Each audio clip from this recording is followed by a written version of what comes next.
Hello students, we are live now. Welcome to SIS online classes. I am Ankit Bhatt and I am going to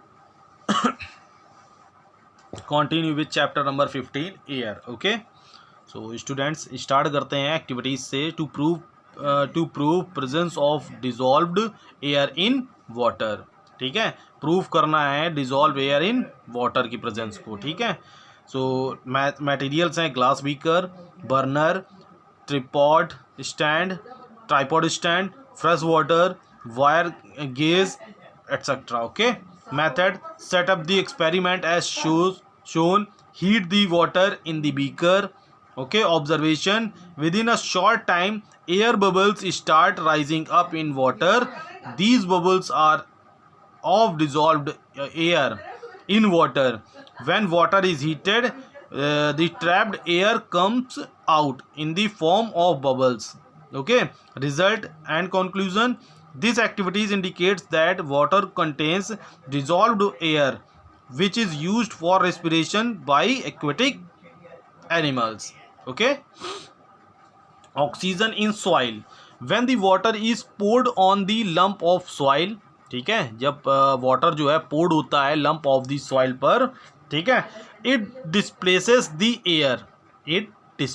the air, ठीक है, वो air को displace करता है which is seen in the form of bubbles, जो हमको bubbles के रूप में दिखाई देते हैं. ठीक है, the organisms that live inside the soil, जो इनसाइड ऑर्गेनिजम्स होते हैं, ठीक है, जो लाइक अर्थवॉर्म, ठीक है, सॉइल के अंदर, make bureaus and holes in the soils.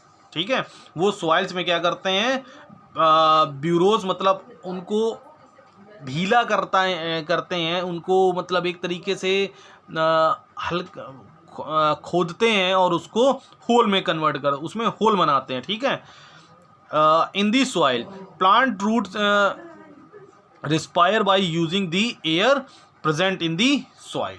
ठीक है, प्लांट रूट जो होती है रिस्पायर करती है बाय यूजिंग द एयर, इसी एयर का प्रेजेंट इन दी सॉइल, जो प्रेजेंट एयर के अंदर प्रेजेंट होती है. ठीक है, uses of air. So there are various uses of air. Some are as follows. The atmosphere protects all living beings from the harmful effects of ultraviolet radiations of the sun. Air helps in the transmissions of sound waves. Without air we cannot hear. Many string instruments are wind based. Air helps in the movement of parachutes, aeroplanes, sailboats and gliders. Moving air also helps in the dispersal of seeds and pollen grains. Air is used to run windmills. The vanes of the windmills are turned by the moving air, which in turn generates power. This power is used to run various machines which work on electricity. Example: floor mills and machines are used for drawing underground water. Oxygen cylinders are used in hospitals. Nitrogen is used for making fertilizers for plants. Compressed air is used in the brakes of trains. जो air compressed air का जो use होता है train की breaks में भी use होता है. For filling the balloons and tyres and also in machines used for digging. ठीक है, the movement of air helps in winnowing. Example: separation of husk from grains. ये देखिए आपको विनोइंग प्रोसेस दिख रहा है, जो भूसा होता है वो अनाज से अलग कर लिया जाता है. ठीक है, सो आई थिंक टॉपिक यहीं तक रखते हैं 13.1. ओके, सो बाय, टेक केयर.